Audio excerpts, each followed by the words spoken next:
परिचय। एक पीढ़ी से दूसरी पीढ़ी के लक्षणों के स्थानांतरित होने की प्रक्रिया को आनुवंशिकी कहते हैं। हाँ, नई जातियों की उत्पत्ति में आनुवंशिकी की महत्वपूर्ण भूमिका है।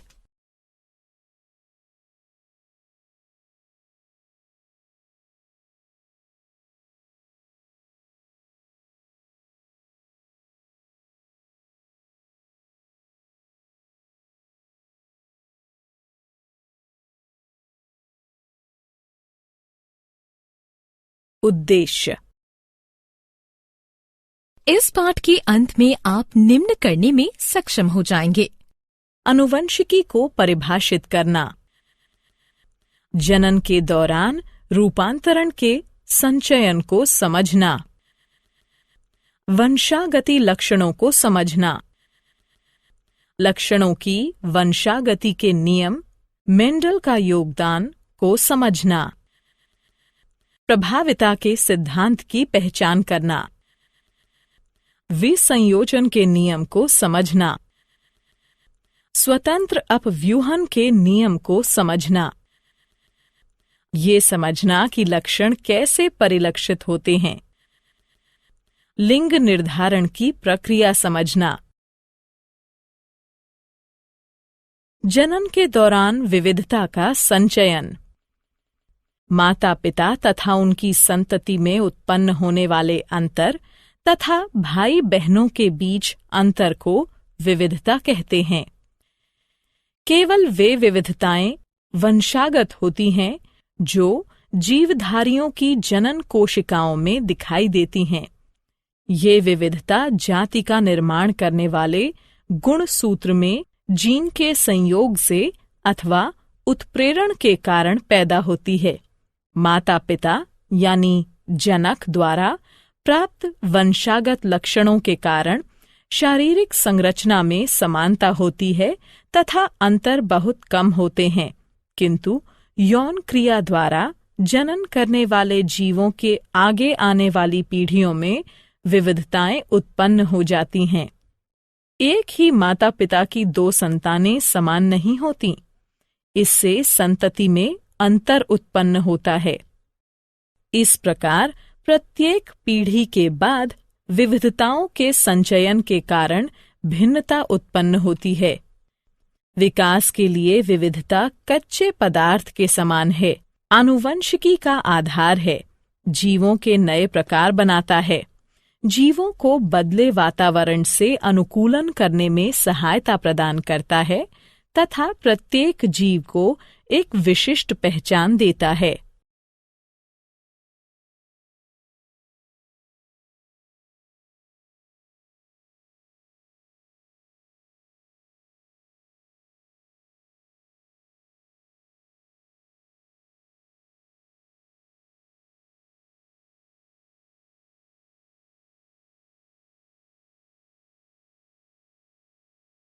वंशागत लक्षण जो विशेषक व्यापक पदार्थों द्वारा नियंत्रित होते हैं तथा माता पिता द्वारा विरासत में प्राप्त होते हैं, वंशागत लक्षण कहलाते हैं।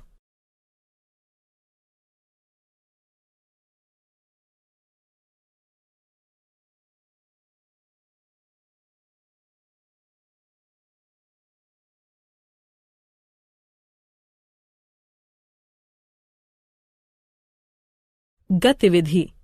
मनुष्य के कान दो प्रकार के होते हैं, मुक्त कर्णपाली वाले कान, जुड़े कर्णपाली वाले कान। हम दूसरे सभी के कानों का निरीक्षण करके वंशागति की प्रक्रिया को अधिक अच्छी तरह से समझ सकते हैं। हम देखते हैं कि हमारे कुछ मित्रों की कर्णपालियां मुक्त हैं, जबकि कुछ एक की कर्णपालियां जुड़ी हुई हैं।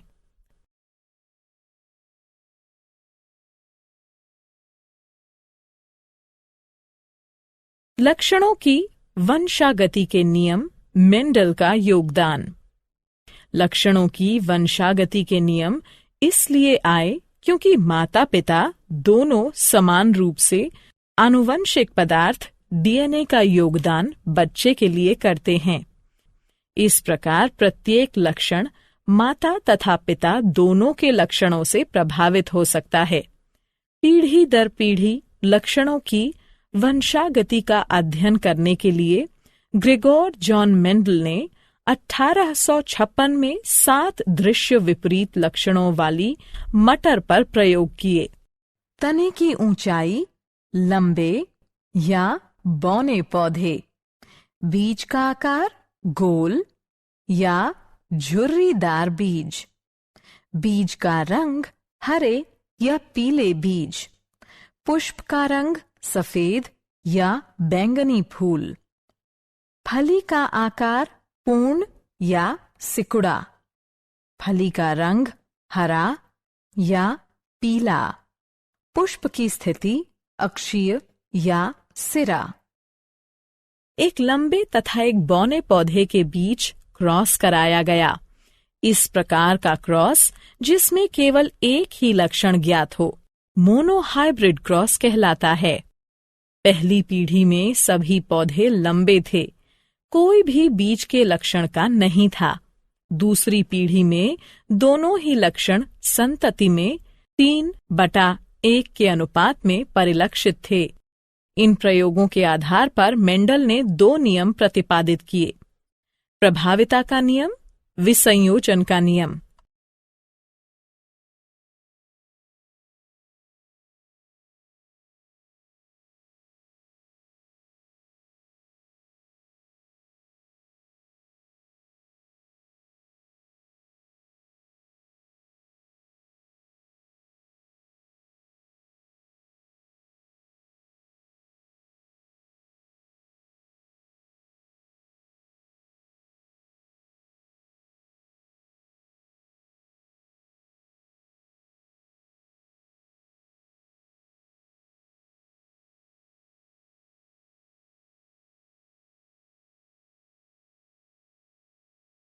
प्रभाविता का नियम। मेंडल ने कहा कि 2 विपरीत लक्षणों में से संतति में केवल एक ही लक्षण F1 पीढ़ी में परिलक्षित होता है। वे लक्षण जो कि प्रथम पीढ़ी में परिलक्षित हैं, अर्थात लंबाई, यह प्रभावी लक्षण है, जबकि जो लक्षण प्रथम पीढ़ी में परिलक्षित नहीं है, अर्थात बौनापन, तो ये अप्रभावी लक्षण है। विसंयोजन का नियम। मेंडल ने कहा कि किसी भी अभिलक्षण के अगली पीढ़ी में जाने से पहले सबसे पहले जीन्स को युग्मक में पृथक किया जाता है, जो फिर आपस में मिलकर युग्मनज बनाते हैं। इसी प्रकार अपने प्रयोग में मेंडल ने बीज के 2 अभिलक्षण चुने: बीज का रंग पीला या हरा, बीज का आकार गोल या झुर्रीदार। इस प्रकार के क्रॉस जिसमें एक ही समय में 2 अभिलक्षणों पर विचार किया जाता है, द्विसंकर या डाई हाइब्रिड क्रॉस कहलाते हैं। प्रथम पीढ़ी में सभी पौधों के बीज गोल तथा पीले रंग के हैं, इसलिए गोल तथा पीला प्रभावी लक्षण हैं, जबकि हरा तथा झुर्रीदार अप्रभावी लक्षण हैं।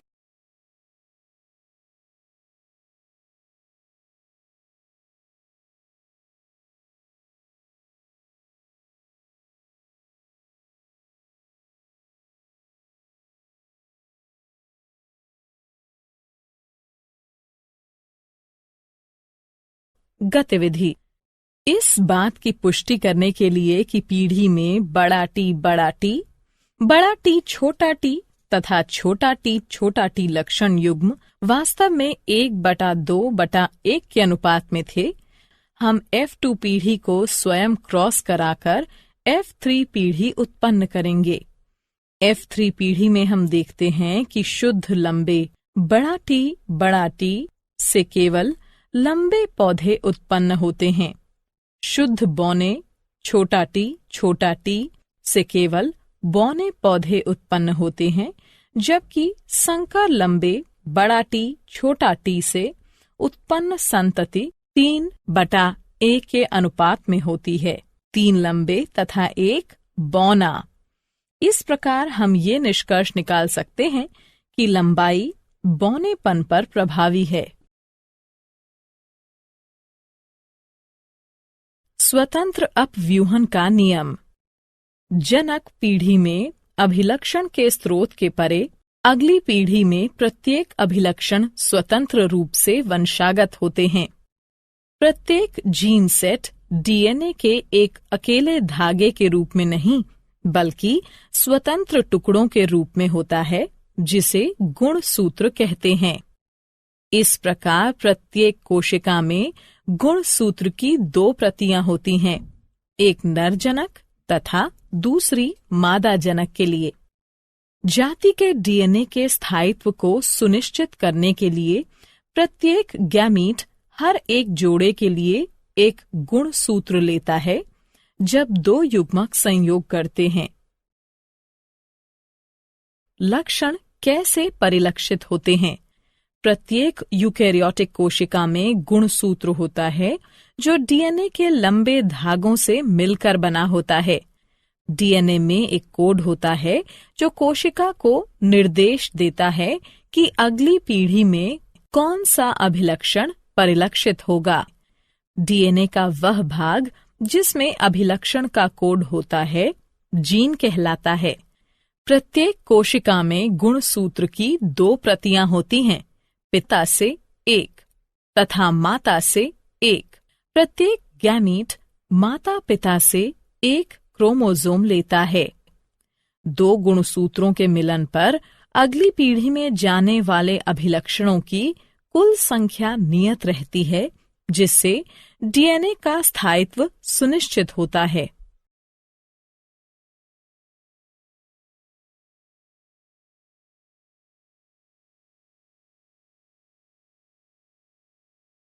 लिंग निर्धारण। बहुत से मनुष्य क्रोमोसोम में 1 प्रति माता की तथा 1 प्रति पिता की होती है तथा इस प्रकार के 22 जोड़े होते हैं, जिनमें से एक जोड़े को सेक्स गुणसूत्र कहते हैं। ये सेक्स गुणसूत्र हमेशा आदर्श जोड़ा नहीं होता है। स्त्रियों में एक्स गुणसूत्र का आदर्श जोड़ा होता है, लेकिन पुरुषों में एक गलत मेल का जोड़ा होता है, जिसमें सामान्य आकार का एक एक्स क्रोमोसोम तथा दूसरा छोटा होता है, जिसे वाई क्रोमोसोम या गुणसूत्र कहते हैं।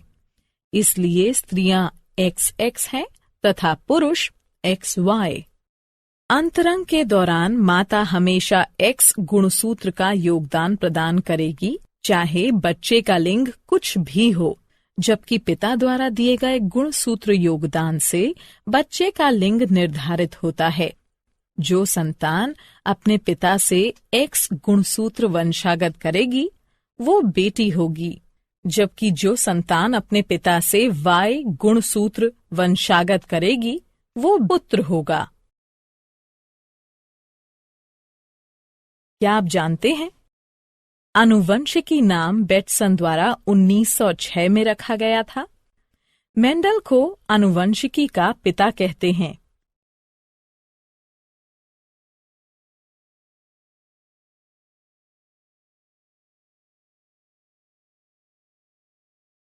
सारांश।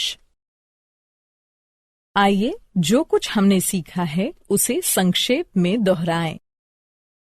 पिछली पीढ़ी से वंशागति में एक मूलभूत शारीरिक संरचना तथा साथ में अगली पीढ़ी के लिए उपयुक्त बदलाव दोनों मिलते हैं। वंशागति के नियम उस प्रक्रिया का निर्धारण करते हैं जिससे लक्षण विश्वसनीयता पूर्वक वंशागत होते हैं। पिता तथा माता दोनों समान मात्रा में आनुवंशिक पदार्थ का योगदान बच्चे के लिए करते हैं। मेंडल ने अपने जनन प्रयोगों के लिए विपरीत अभिलक्षणों वाली 7 जोड़ी मटर का प्रयोग किया। F1 पीढ़ी में मोनोहाइब्रिड क्रॉस से मेंडल द्वारा प्राप्त सभी पौधे लंबे थे। F2 पीढ़ी में सभी पौधे लंबे नहीं थे तथा उनमें से 1/4 बौने थे। इन क्रॉस के द्वारा प्रभाविता नियम तथा संयुग्मों की शुद्धता या विसंयोजन नियम कार्यकारी हुआ। डाई हाइब्रिड क्रॉस में मेंडल को F2 पीढ़ी में 9/3 1/3/1 का अनुपात प्राप्त हुआ। इससे स्वतंत्र अपव्यूहन के नियम की खोज हुई। जीन डीएनए से बनते हैं जो लक्षणों की अभिव्यक्ति के लिए आवश्यक प्रोटीन का निर्माण करते हैं। मनुष्य में किसी भी व्यक्ति का लिंग आनुवंशिकी द्वारा निर्धारित होता है। मनुष्यों में गुणसूत्र के 23 जोड़े होते हैं। 23वें जोड़े को लिंग गुणसूत्र कहते हैं। स्त्रियों में XX प्रकार के सेक्स गुणसूत्र होते हैं, जबकि पुरुषों में XY प्रकार के सेक्स गुणसूत्र होते हैं। इस प्रकार पुरुषों में 44+XY युग्म तथा स्त्रियों में 44+XX युग्म के गुणसूत्र होते हैं। जीवधारियों के सामान्य लक्षणों में शारीरिक कार्यकारी अथवा व्यवहारिक बदलाव को रूपांतरण कहते हैं।